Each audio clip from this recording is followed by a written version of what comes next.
आइए आप।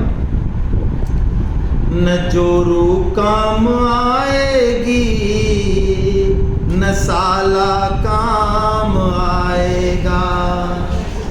न जोरू काम आएगी, न साला काम आएगा। जो देगा राहे हक में बोने वाला काम आएगा। जो देगा राहे हक में बोने वाला काम आएगा। जो धर्म के क्षेत्र में, जो परोपकार के क्षेत्र में, सत्कर्म के क्षेत्र में निष्काम भाव से जो हमने दिया वो खड़ा मिलेगा एज इट इज, यहाँ भी मिलेगा और बाकी कोई खड़ा नहीं मिलेगा। यही कर्म योग है। कैसा कर्म योग है? आइए। जो देगा राहे हक में बोने वाला काम आएगा। जो देगा राहे हक में बोने वाला आएगा। अंधेरे में तो नेकी का उजाला काम आएगा।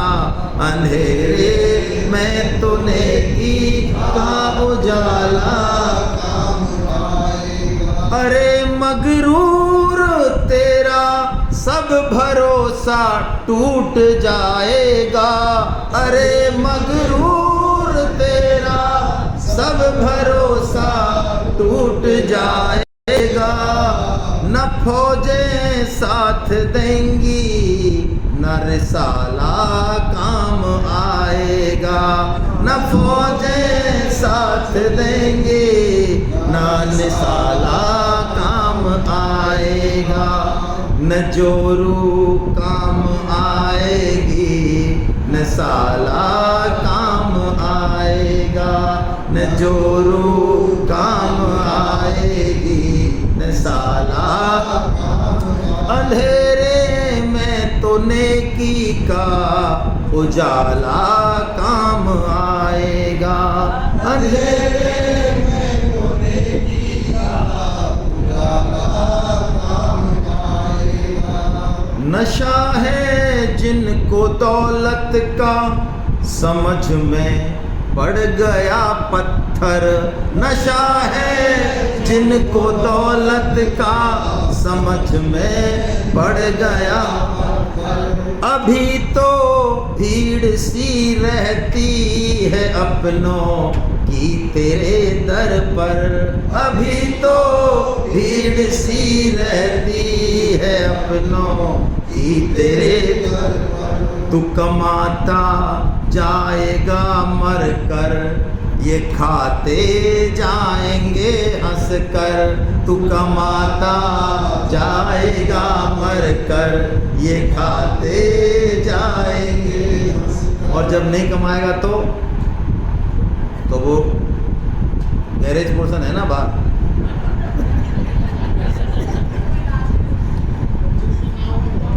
जो देगा राहे हक में बोने वाला काम आएगा। जो देगा राहे हक में बोने वाला काम आएगा। अंधेरे में तो नेकी का उजाला काम आएगा। अंधेरे में तो नेकी का उजाला। कबीर जी कहते हैं बड़ी जोधबाज, जमीर कबीर जिंदा रख, सुल्तान भी बन जाए मगर दिल में फकीर जिंदा रख। जिस दिन ये बात आ गई उस दिन कर्म योग तरीके से होगा। और कर्म योग के मायने क्या है?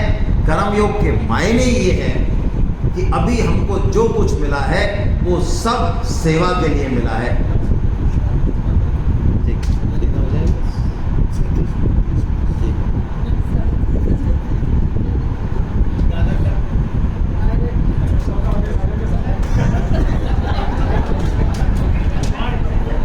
कर्मयोग के क्या मायने हैं? कर्मयोग के मायने हैं जो हमारे पास है वो सब सेवा के लिए, उससे अपना पालन कर लें, पेट पूजा कर लें, परिवार का कर लें। लेकिन जो एक्स्ट्रा है वो यदि लगा दिया, एक मौका है, एक टाइम है, लगा दिया तो लग जाएगा, बाद में 4 हाथ 24 गज अंगुल अष्ट प्रमाण, और ताऊ पर सुल्तान है और चूक अहमद चौहान। बस चूके तो 84। ये मनुष्य जन्म है भाई, चिपको मत धन से, ऐश्वर्य से, पद से, सेवा में लगा दो उसको। थोड़ा लूज हो जाओ एकदम, आनंद आएगा, बड़ा आनंद आएगा। और ये पक्की बात है, हम इतना सा करेंगे वो लौट के आ रहा है, अभी आ रहा है। आप देख लो इस चीज को, आप देख लो, ये महसूस करो, खेल खेलो भगवान के साथ। ये देखें जरा क्या सिस्टम है। कोई मैं फेंकता हूँ यदि कुछ निष्काम भाव से, तो आगे से आगे आपको सिस्टम मिलेंगे। ये खुद के साथ यही कर्म योग है। भगवान यही कह रहे हैं, अपने कर्मों से तू मेरी पूजा कर।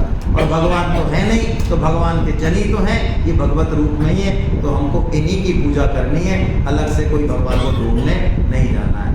महावीर जी ने भी इशारा कर दिया, भगवान ने भी इशारा कर दिया। देखो भगवान ने भी इति कर दिया। इति का मतलब ग्रंथ।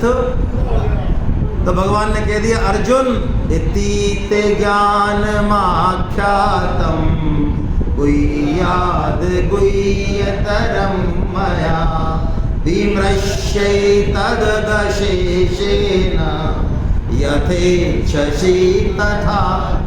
भगवान कृष्ण ने कह दिया, अर्जुन अब मेरे को जो कहना था वो मैंने सब कुछ, अब तेरी जचे जो।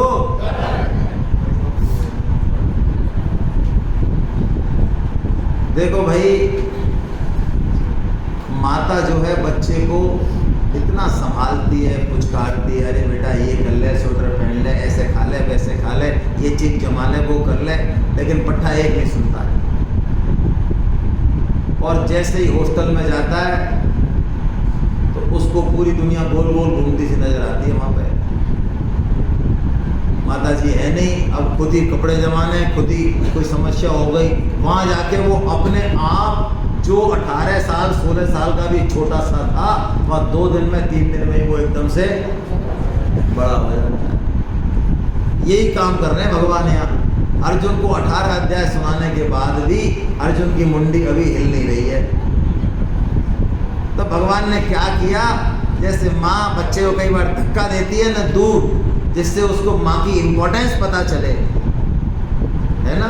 हमें भी तो इम्पोर्टेंस कब पता चलती है। लोग बात कहते हैं, मजाक की बात नहीं कि साहब पत्नी मायके जाती है, जब पता चलता है कि पत्नी आके होती क्या है। जब बाहर आ जाते हैं पढ़ने, तब माँ का पता चलता है कि माँ होती क्या है। यानी जब विरह होता है किसी चीज का, तब हमको पता चलता है कि उसकी इम्पोर्टेंस। यही तो हमारे साथ घट रहा है आज के ज़माने में। हर चीज़ की सुविधा मिल रही है बच्चों को ऊटपटांग, इसलिए उनको चीज़ों की इम्पोर्टेंस। तो भगवान ने क्या किया, यार धक्का दिया अर्जुन को। नहीं तो भगवान को यदि यही कहना होता कि तेरी जचे जो कर, तो वही नहीं कह देते, पहले अध्याय में कह देते कि ठीक है भैया। भगवान को वास्तव में ये नहीं कहना है, यथेच्छसि तथा कुरु कह के भी भगवान ये नहीं कह रहे अर्जुन को अभी छोड़ने वाले। क्यों? क्योंकि अर्जुन भगवान के शरणागत है, और जो शरणागत होता है उसकी टोटल जिम्मेदारी शरण्य की होती है। विभीषण जी विषयी भक्त हैं। आप यदि मानस देखें तो जिस वध के लिए, जिस पाप के लिए भगवान ने वाली का वध कर दिया, रावण का वध कर दिया, वही की वही काम सुग्रीव ने भी किया, विभीषण ने किया।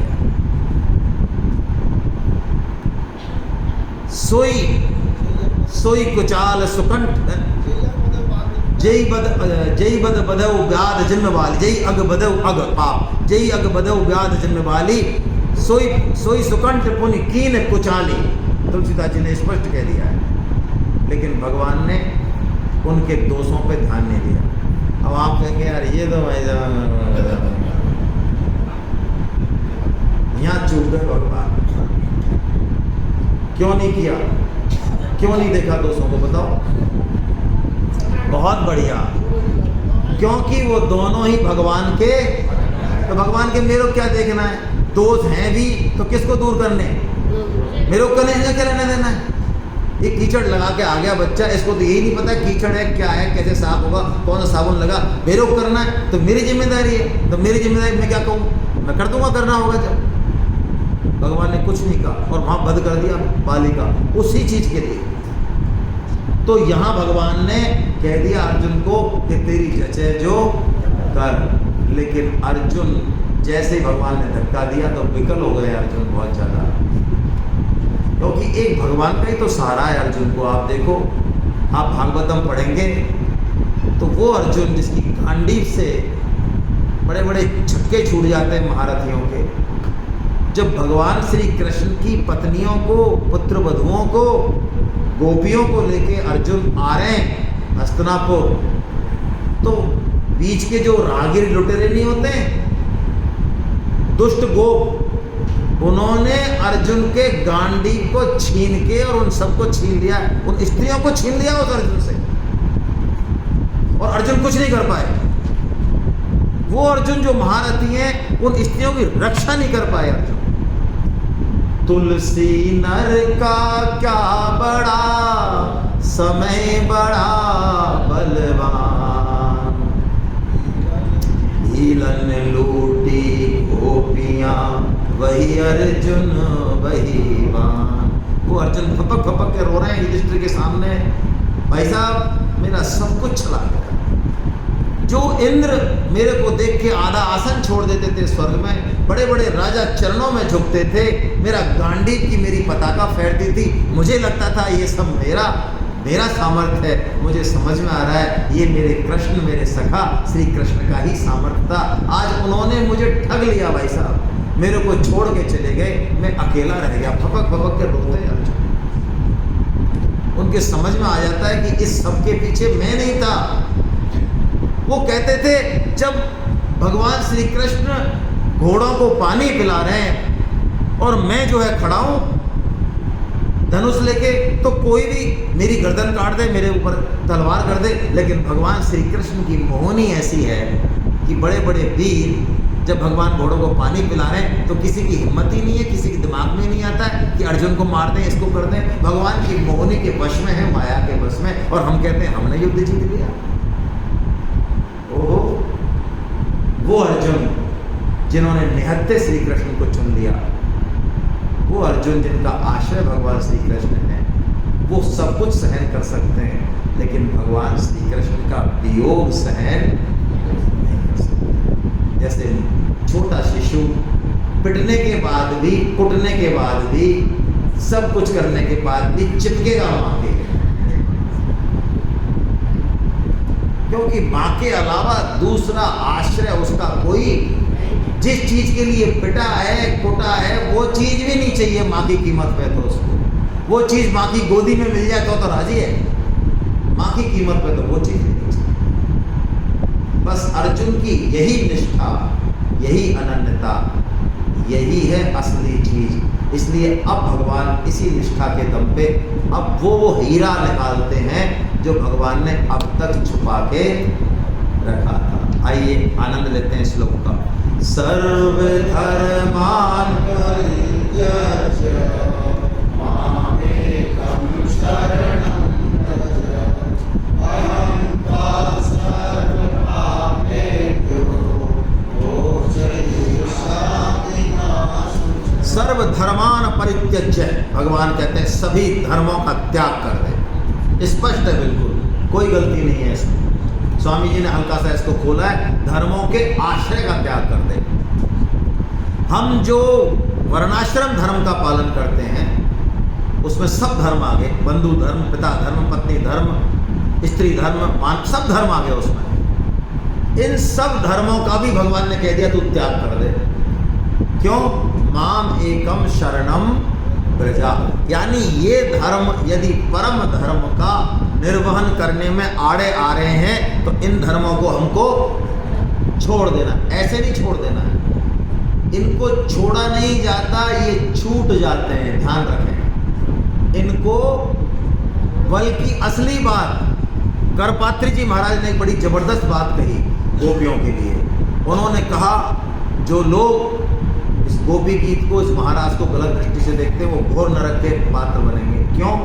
उन्होंने कहा गोपियां महान प्रतिव्रता हैं, वो महान पतिव्रता हैं, इसीलिए उस धर्म का पातिव्रत धर्म का उन्होंने ठीक से पालन किया है। इसी कारण उनको पतियों के भी पति परम धर्म के निर्वहन करने वाले भगवान श्री कृष्ण की प्राप्ति हुई है। परम धर्म के निर्वहन में यदि ये धर्म आड़े आते हैं तो फिर ये धर्म छूट जाते हैं। वही भगवान कह रहे हैं कि तू धर्म का पालन किस लिए कर रहा है, किसके लिए कर रहा है? परम धर्म का पालन करने के लिए। और परम धर्म क्या है? भगवान श्री कृष्ण से प्रेम। बस गोपियां इस तत्व को समझ गई, इसलिए उन्होंने किसी की भी परवाह, भगवान श्री कृष्ण भगवान यही बात करें, मैं अहम त्वाम सर्व पापेभ्यो मोक्षयिष्यामि, मैं तुझे सभी पापों से मुक्त कर दूंगा। क्योंकि पाप और पुण्य की परिभाषा कौन देगा? भगवान ने। तो भगवान ने कह दिया कि ये पाप नहीं, ये पुण्य, बोलो किसी की हिम्मत है? भगवान कह रहे हैं मैं तुझे सब पापों से मुक्त कर दूंगा, तू केवल मेरे शरण में आ जा। और भगवान ने अब वो बात कही जिस पर हमारा सिस्टम टिका हुआ है, आपने श्लोक पढ़े हुए हैं। भगवान ने कहा इस गीता ज्ञान को, इस संवाद को जो कोई दूसरों को कहेगा वो मुझे ही प्राप्त होगा, इसमें कोई संशय। तो बताइए हम कौशल जी को सब मिलकर प्रणाम करें। इन्होंने मेरे ख्याल से 120 से ज़्यादा रजिस्ट्रेशन कराए इस बार। कितने लोगों को गीता का आनंद देने में, भगवान की तरफ भेजने में, बोलो अब इनको कितनी रॉयल्टी इनकम मिल रही होगी, बोलो आप हैं? डॉक्टर साहब, हाँ, कोटा के हमारे वो सुधीर उपाध्याय जी, राधेश्याम छिपी जी, ये कुछ लोग ऐसे हैं जो हर साल 100-50 सेंचुरी और हाफ सेंचुरी लगाते हैं। तो भगवान गारंटी ले रहे, जो गीता को कहेगा निष्काम भाव से वो मुझे ही प्राप्त। कितना सरल काम है भाई। कर्म योग कहा है इसमें, ज्ञान योग कहा, भक्ति योग का कुछ नहीं कहा ना। सिर्फ ये कहा कि तू गीता लोगों को सुना दे या सुनने में निमित्त बन जा, बात तो एक ही है। और अगली बात भगवान कह रहे उसके समान मुझे कोई प्रिय, क्या बढ़िया बात। और तीसरी बात कह रहे जो गीता को पढ़ेगा वो वह ज्ञान यज्ञ होगा, उसका वो ज्ञान यज्ञ से मेरी पूजा होगी। और ज्ञान यज्ञ को भगवान ने द्रव्य यज्ञ से भी, द्रव्य यज्ञ में सारे यज्ञ आ गए, दक्ष का भी यज्ञ आ गया। दक्ष के यज्ञ का तो जितने भी बड़े बड़े परोपकार हैं यज्ञ तब सब आ गए इसमें। ये सब द्रव्य में यज्ञ है। हम जो ये खर्च करते हैं 10-20-50 लाख, ये कौन से यज्ञ हैं? भगवान ने स्पष्ट कहा 4.33 में द्रव्य यज्ञ ओ श्रेयान द्रव्य में आते यज्ञ ज्ञान यज्ञ परंतपा। अर्जुन, जितने भी द्रव्य यज्ञ हैं उनसे ज्ञान यज्ञ श्रेष्ठ है। तो गीता पढ़ना क्या हो रहा है हमारा, बोलो कोई नुकसान? 3 दिन में हम ज्ञान यज्ञ कर रहे हैं, हम कोई फालतू थोड़ी बैठे हैं यहाँ। और क्या कह रहे हैं भगवान? कह रहे हैं चलो ज्ञान यज्ञ कोई पढ़ नहीं पाया, कोई बिना पढ़ा लिखा है, तो भगवान कह रहे हैं कोई सुन ले, लेकिन कैसे सुन ले? श्रद्धावान अनसूयश्च। एक तो मैं जो कह रहा हूँ उसमें दोष दृष्टि नहीं करे, मान ले और श्रद्धा रखे। तो भगवान ने कहा सिर्फ सुनने मात्र से वो कहाँ पहुँच जाएगा? वो मेरे पास आ जाएगा, मेरे लोगों को पहुँच जाएगा। कैसी बढ़िया बात, सुनने मात्र से। हाँ भगवान कह रहे हैं। और क्या कह रहे हैं भगवान? अब आगे पूछ रहे हैं अर्जुन से, अर्जुन तेरे को समझ में आई बात जो मैंने तेरे को कही? तेरे को समझ में आई बात? तो अर्जुन ये श्लोक बोल रहे हैं, इसी श्लोक को हमको समझना है। नष्टो मोहि स्मृतिर्लब्धा त्वत् प्रसादात् मय्युता स्थितोऽस्मि गत संदेहा करिष्ये वचनं तव। अर्जुन कह रहे हैं मेरा मोह नष्ट हो गया। किसकी कृपा से? क्या साइन है, क्या प्रूफ है तुम्हारा मोह नष्ट हो गया? अर्जुन जो बात कह रहे हैं उस बात को घर लेके जाना है हमको। गीता में से एक ही चरण उठाना है अपने लिए कलयुग में, ज़्यादा बड़े चरण नहीं उठाने। कौन सा चरण है? करिष्ये वचनं तव। अब मैं आपकी आज्ञा का पालन, आप कहोगे युद्ध करना है तो युद्ध करूंगा, आप कहोगे युद्ध नहीं करना है तो युद्ध मेरे को क्या लेना देना है। आप जो कहोगे वो करूंगा। आप कहोगे गीता प्रचार कर, गीता प्रचार करूंगा। मान हो अपमान हो, सफलता मिले असफलता मिले, मैं गीता में अपना जीवन बिताऊंगा। और किसी दिन आपने कान में आके कह दिया अब मत कर गीता प्रचार, तो नहीं करूंगा। क्यों करूंगा फिर? क्यों करूंगा? आप कह रहे हो तो करूंगा, मना कर दिया तो नहीं करूंगा। मुझे तो आपका जमूरा बस। और देखिए ये संजय कैसे भक्त है। संजय रोंगटे खड़े हो रहे हैं संजय के। इस गीता को सुन के अर्जुन के रोंगटे खड़े नहीं हो रहे हैं, संजय के हो रहे हैं। जो मैंने आपको 12 भक्त बताए जो भगवान के तत्व को विशेषता से जानने वाले, उन 12 भक्तों में संजय भी है, अर्जुन नहीं है।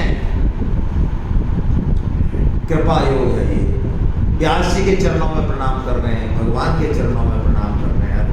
संजय भाव विभोर हो रहे हैं कि मैंने देखो मेरी किस्मत देखो, मैंने साक्षात श्री कृष्ण को अर्जुन को गीता सुनाते हुए देखा है और सुना है। वाह क्या किस्मत है मेरी अर्जुन की। संजय के अलावा दूसरा कौन हो सकता है बताइए? कोई नहीं है। वेद व्यास जी देख रहे हैं, उसके बाद भूतो न भविष्यति कोई हो ही नहीं सकता। संजय कितने भाग्यशाली हैं। और संजय अब अंतिम श्लोक बोलते हैं गीता का, यत्र योगेश्वर कृष्णो यत्र पार्थो धनुर्धरा तत्र श्रीर्विजयो भूतिर् ध्रुवा नीतिर्मतिर्मम। कैसी बढ़िया बात। वो कह रहे हैं जहाँ पर भगवान श्री कृष्ण है और जहाँ अर्जुन है गांडीवधारी, वहीं पर श्री है, विजय है, भूति है और अटल नीति है। अटल नीति मतलब जो कह दें कृष्ण वही, जो अर्जुन कर दे वही सही है। श्री हमको चाहिए, विजय हमको चाहिए, भूति भी हमको चाहिए और अटल नीति भी हमको। कहाँ कब क्या करना है कृष्ण बताएंगे। श्री भी चाहिए जीवन में, विजय किसको नहीं चाहिए बोलो, और भूति ऐश्वर्य संपदा हो हमारे पास। वाह क्या बात है। तो 4 चीज़ों के अलावा और हमको कुछ नहीं चाहिए। तो चारों ही चीज़ें संजय कह रहे हैं, जहाँ कृष्ण है और जहाँ अर्जुन है वहाँ चारों चीज़ें। तो कृष्ण सब जगह हैं। और यदि हम करिष्ये वचनम तवा मान लें तो अर्जुन भी सब जगह हैं। यही करना है बस। तो ये चारों चीज़ें हमारे पास हो जाएंगी। बस यही ज़िंदगी का लक्ष्य बना लें। कुछ भी हो कैसा भी हो, मान अपमान हो, भगवान का काम करना है अंतिम सांस तक। गोविंद जय जय गोपाल जय